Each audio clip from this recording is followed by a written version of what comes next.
രാഹുൽ സദാശിവൻ എന്ന പേര് ഞാൻ ശ്രദ്ധിച്ചു തുടങ്ങിയത് ആക്ച്വലി ഭൂതകാലം സിനിമ കഴിഞ്ഞ പിന്നെയാണ്. അതിനുശേഷം ബ്രഹ്മയുഗം വന്നു. കൊല്ലി പടം.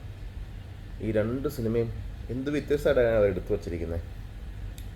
അപ്പോൾ അയാളുടെ മറ്റൊരു പടം അനൗൺസ് ആവും എന്നൊക്കെ പറഞ്ഞിരുന്നിട്ട് പെട്ടെന്ന് തന്നെ ഒരു ദിവസം അനൗൺസായി. നമ്മളാരും പ്രതീക്ഷിക്കാതെ പ്രണവിനെ വെച്ചിട്ടാണ് അനൗൺസ് ആയത്. പ്രണവ് എന്ന് പറഞ്ഞു കഴിഞ്ഞാൽ നെപ്പോക്കിട്ട് അഭിനയിക്കാൻ അറിയാത്തവൻ എന്ന് അങ്ങനെയൊക്കെ പേരുള്ള ഒരാളാണല്ലോ.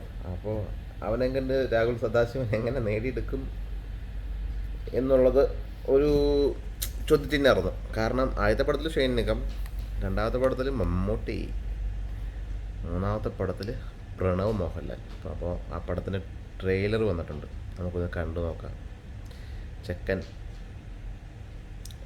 നെപ്പോക്കറ്റ് രീതിയിലാണോ, അതായത് മോഹൻലാലിൻ്റെ പേര് വെച്ച് തന്നെയാണോ ഇനിയും മുമ്പോട്ട് പോകാൻ നോക്കുന്നത്? എങ്ങനെയാണ് പണി നിർത്തി പോകുന്നത് നല്ലത്, അതെയോ എന്തെങ്കിലും മെച്ചപ്പെട്ടിട്ടുണ്ടോ നമുക്ക് നോക്കാം.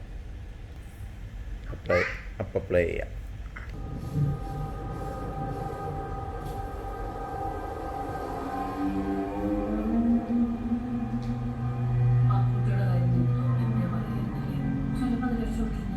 ഓൾട്ടഡ് ബാക്ക്ഗ്രൗണ്ട്,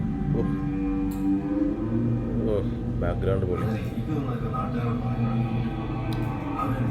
ഒരു ഫ്ലാറ്റിൽ താമസിക്കുന്ന യുവാവ്.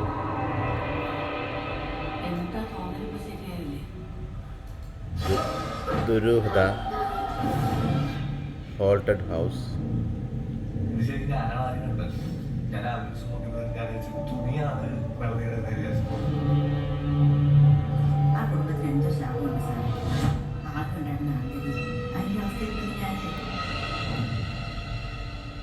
ചെക്കനെ കാണാൻ നല്ല ചുള്ളനായിട്ടുണ്ട്. എന്തായാലും ബാക്കിയുള്ള അവിടെ തന്നെ മുടിയൊക്കെ വെട്ടി ചുള്ളനായിട്ടുണ്ട്. ആക്ച്വലി ഈ ലുക്കാ പൊളി, ഒരു സ്റ്റൈലിഷാണ് ലുക്ക്.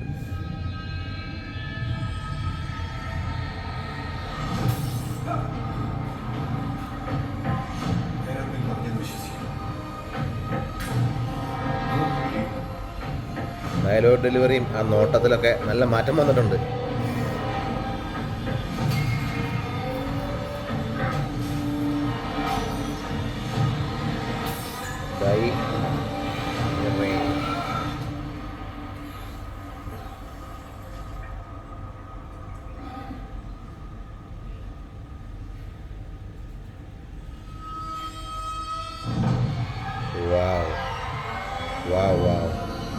തീ അവസാനത്തെ ആ നോട്ടം ഉണ്ടല്ലോ, അതൊന്നൊന്നര തീയ. അപ്പോൾ ട്രെയിലർ കണ്ടു, ഒന്നുമില്ല, ഒരു ആക്ടർ പ്രണവ് മോഹൻലാലിനെ നമുക്ക് കാണാം ഇവിടെ. അതായത് മറ്റ് പടങ്ങളിൽ പുള്ളി ആക്ട് ചെയ്തില്ല എന്നുള്ളതല്ല, അയാളുടെ ആദ്യത്തെ പടങ്ങൾ പോലെയല്ല.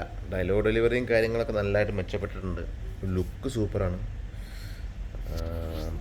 പിന്നെ ട്രെയിലറിൻ്റെ അവസാനത്തെ ഒരു നോട്ടം, ആ നോട്ടം കിടു പൊളി നോട്ടം.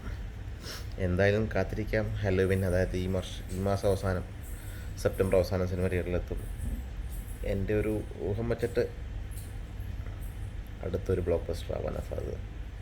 എന്തായാലും കാത്തിരുന്ന് കാണാം പടം എങ്ങനെയാവുമെന്ന്. എന്തായാലും വ്യത്യസ്തമായിട്ടൊരു സിനിമയായിരിക്കും എന്നുള്ളത് 100% ഉറപ്പ്.